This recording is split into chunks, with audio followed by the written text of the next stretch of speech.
on se retrouve une nouvelle vidéo. Cette vidéo concernera le TDAH, soit le trouble du déficit de l'attention avec ou sans hyperactivité.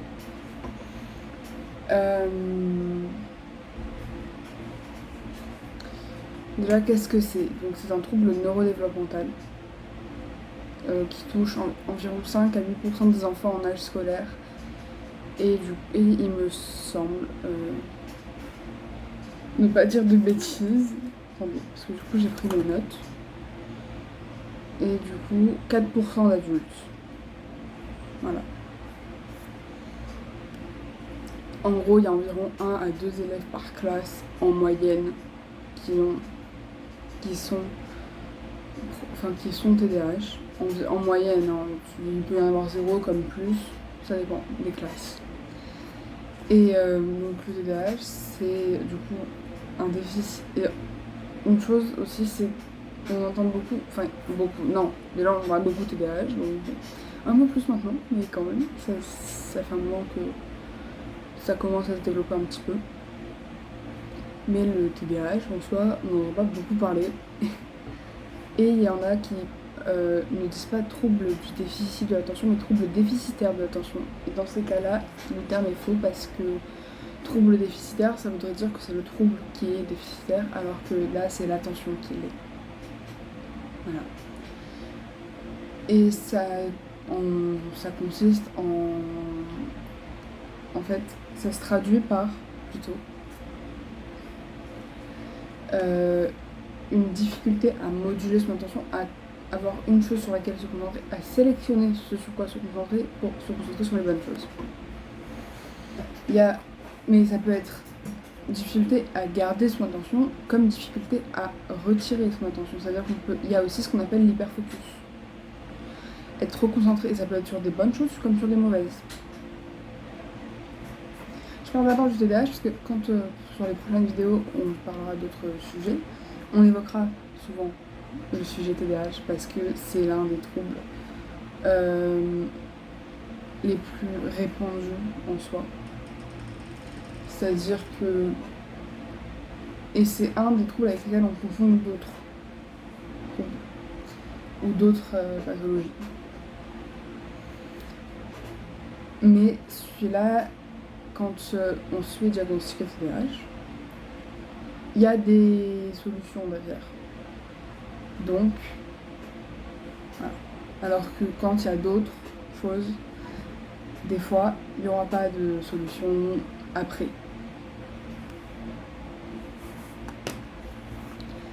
Mais du coup, le TDAH, ça se traduit par des erreurs d'inattention, une difficulté à maintenir l'attention de façon soutenue quand il y en a besoin. Par exemple, des erreurs d'inattention, ça va apparaître. Par exemple, quand on a des calculs mentaux, donc qui ne sont pas écrits, par exemple, si on faisait un calcul, et si on l'écrit pas, des fois on oublie une addition, une soustraction, un chiffre, une retenue ou quelque chose, voilà. Ou pendant les dictées, on oublie carrément des mots. Je sais, alors ça, je parle de cours parce que c'est, personnellement moi je suis encore au lycée, et étant que j'étais là, je crois. Mais je parle de cours du coup parce que je suis encore au lycée et que c'est ce qui m'est arrivé au collège et au collège en maths comme en dictée. Mais ça va ça peut aller beaucoup plus loin, par exemple, je sais pas, dans la vie de tous les jours quand tu fais à manger par exemple, t'oublies un truc, l'eau dans les pâtes par exemple, ou t'oublies justement que t'as mis des pâtes. Tu fais plus attention. Voilà. Une difficulté aussi à résister aux stimuli distracteurs, c'est-à-dire que par exemple, quand tu fais quelque chose, ma chaise grince énormément, je suis désolée. Mais par exemple, encore une fois, les cours. Quand par exemple un sujet TDAH s'assoit côté fenêtre, c'est un exemple, les arbres, le bruit, si jamais il y a des classes qui ont fini avant qui parlent en bas, enfin bref, ce genre de choses, ou dans les couloirs, quand il y a quelque chose, ton attention, elle peut être très très vite déviée, et puis après, tu n'arrives plus à te concentrer. Tu n'arrives plus à te remettre dans ton cours parce que du coup, tu as été distrait.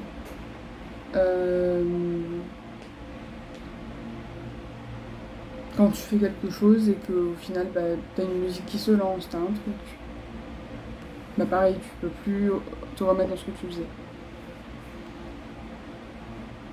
À s'organiser. Il y a une grosse difficulté pour l'organisation. Pour certaines personnes, bien sûr, ce que je dis, c'est de manière générale ce qu'on remarque le plus. Mais après, il y en a qui n'ont pas les mêmes, qui n'auront pas les mêmes niveaux de difficulté. Là, c'est surtout, là, je parle surtout là de l'attention. On parlera d'hyperactivité, d'impulsivité un peu plus tard. Mais du coup, à s'organiser. Je sais que par exemple, un sujet TDAH peut et va avoir plus tendance à oublier, à oublier des choses, à par exemple à perdre des choses. Je reviendrai là-dessus plus tard, mais ça vient un peu là-dedans, à s'organiser, à planifier aussi. Un gros besoin de planifier parce que comme tu sais pas dans quel ordre faire les choses, tu vas les planifier pour... Et si après t'as un problème, t'as un truc qui se met, que tu sais plus... c'est compliqué après de reprendre parce que tu te dis j'ai pas fait ça. Voilà, une organisation dans le temps et dans l'espace. Par exemple pour faire les devoirs, etc. Voilà. Des difficultés aussi à débuter ou terminer une tâche. Par exemple, on va te demander de, je sais pas, passer l'aspirateur. Tu vas dire que tu vas le faire, puis après tu peux oublier de le faire ou avoir du mal à commencer à le faire. Mais tu peux complètement oublier aussi. Après, ce que je dis, c'est pas parce que il y a des choses dans lesquelles on se reconnaît que c'est forcément un TDAH. Et c'est parce qu'il y a des choses dans lesquelles on se reconnaît pas que ce n'est pas un TDAH non plus. Enfin, comment expliquer ? C'est pas... Il y a c'est très compliqué de se faire diagnostiquer, je reviendrai là-dessus. Mais il y a un diagnostic TDAH à faire. Et c'est compliqué et c'est facile en même temps. C'est compliqué parce que c'est très peu reconnu et c'est facile parce que faut pas grand-chose. Après, pour avoir un début de diagnostic, je veux dire, c'est compliqué de l'avoir parce que... Et après, il y aura un plus grand diagnostic. Et il me semble que c'est comme le reste des diags neurodéveloppementaux, enfin de troubles neurodéveloppementaux, c'est des centaines d'euros. Voilà. Il me semble, si je dis pas de bêtises. Mais je sais que c'est facile un peu d'avoir accès à. Quand c'est reconnu. Et pour finir, les oublis et les pertes des objets. Par exemple, tu oublies tes clés, tu les perds. Tu te dis, ah, je l'avais posé là, puis après au final, c'était pas là. Voilà, ce genre de choses. Oublier les choses et les perdre aussi. Et les oublis, c'est oublie. T'as oublié ton sac. Mais arrivé beaucoup trop de fois. De CP, primaire, collège, lycée. J'ai oublié mon sac au moins une fois par an. Mais c'est aussi oublier ce qu'on t'a dit, oublier des conversations que t'as eues sur des choses, oublier de dire quelque chose qu'on t'a demandé. C'est le frontal qui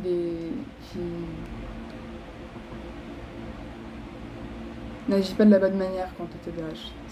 Ça se passe dans le cerveau et c'est juste le lobe frontal qui déconne un peu. Et du coup, ça fait qu'il y a des choses sur lesquelles, voilà. Mais ça vient aussi avec... Enfin, c'est pour ça qu'il y a aussi de l'hyperactivité et de l'impulsivité, parce qu'il y a des choses que... Sur un sujet qui n'est pas TDAH, il va avoir ce lobe frontal qui va lui dire quand s'arrêter, un sujet TDAH, moins.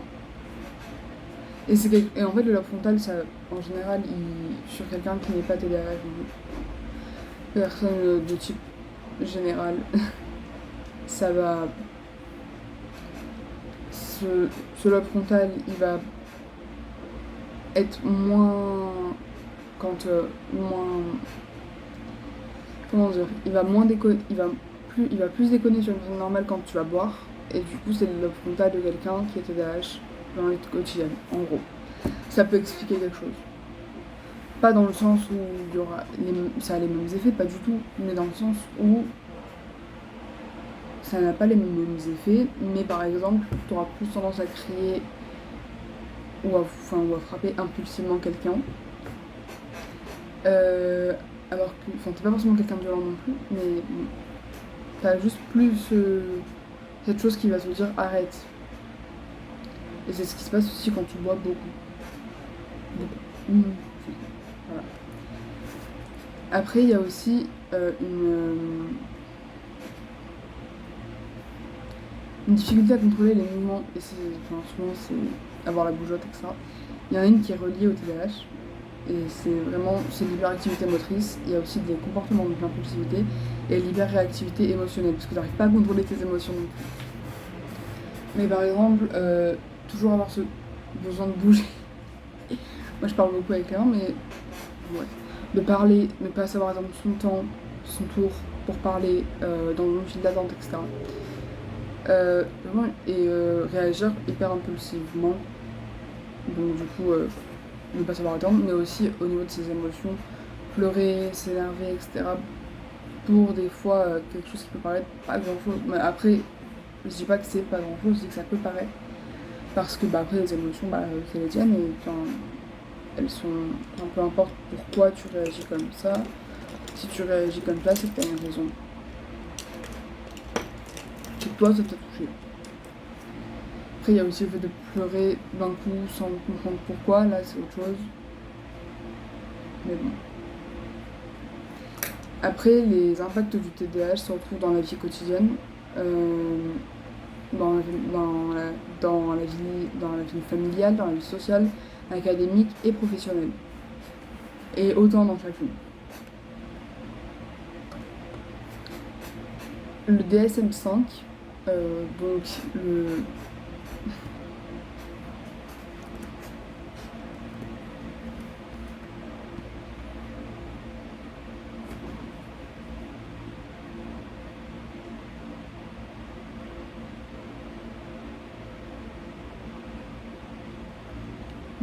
manuel diagnostique et statistique des troubles mentaux et des troubles psychiatriques. Donc c'est le dernier en date, je crois. Oui, la dernière et 5e édition du manuel, ouais, c'est ça. Donc il y a 3 types de présentation clinique: inattention, impulsivité, hyperactivité et un mix en fait, les deux. Donc en fait, on dit que quelqu'un de TDAH, les symptômes, ils sont présents depuis l'enfance, donc depuis toujours. Ça ne se déclenche pas, ce n'est pas comme d'autres pathologies ou d'autres troubles qui vont se déclencher à cause de quelque chose. Le TDAH, tu nais avec. Et donc, pour être considéré TDAH, les symptômes sont apparus avant 12 ans et qui persistent souvent, pas dans tous les cas, mais souvent à l'âge adulte.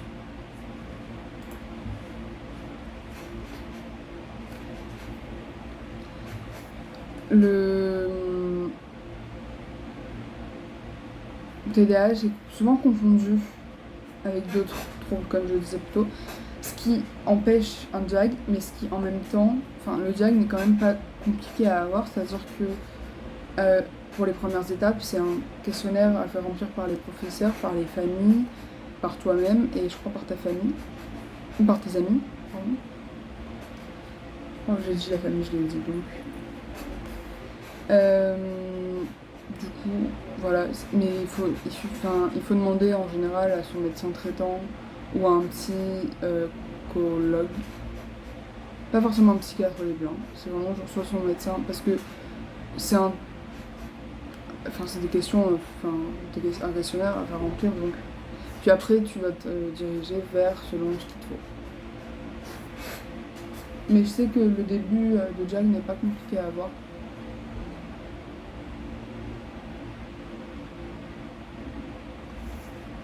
Ce qui va souvent, enfin, ce qui va souvent, non, ce qui peut aller souvent avec le TDAH, il y a les troubles d'opposition avec provocation, des troubles anxieux ou un trouble d'humeur. Ça aussi, le TDAH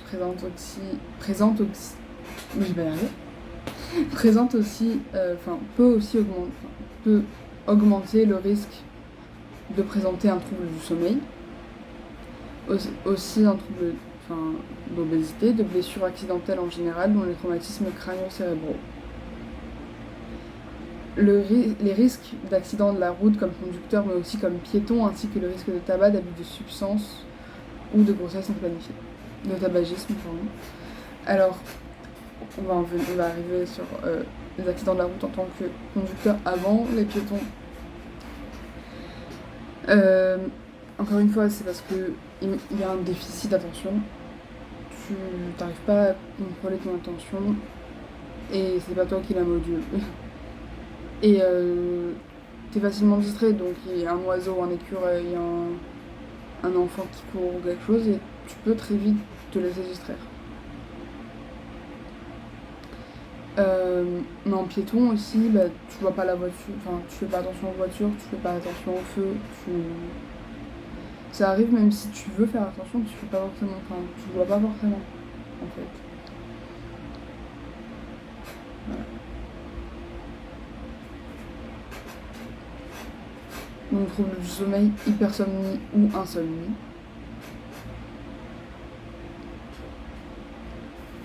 Et je dirais plutôt pas des troubles, pas de l'obésité, mais juste des troubles alimentaires parce que tu peux oublier de manger complètement, ne plus y penser, ne pas du tout manger pendant toute une journée ou même plus.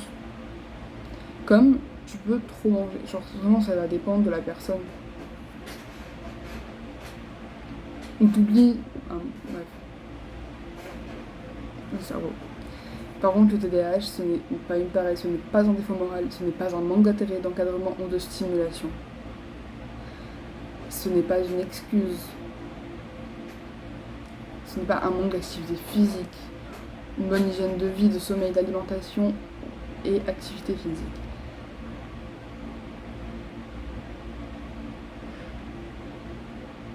Une bonne hygiène de vie, c'est essentiel au bon fonctionnement du cerveau pour tous. Une mauvaise hygiène de vie peut aggraver un TDAH, mais pas le causer. Mais surtout, je voudrais revenir sur le premier point. Ce n'est pas une paresse, un défaut moral, un manque d'intérêt, d'encadrement ou de stimulation. C'est-à-dire, ce n'est pas une paresse, ce n'est pas parce qu'on ne fait pas les choses, parce qu'on est... Encore une fois, par exemple, je prends un exemple tout bête, mes parents souvent. Comme tous les parents, des fois, ils nous demandent de passer l'aspirateur, de machin, etc. T'oublies. Mais c'est pas que tu l'as pas fait parce que t'en avais pas envie. Bon. Mais c'est pas que tu l'as pas fait parce que t'avais pas...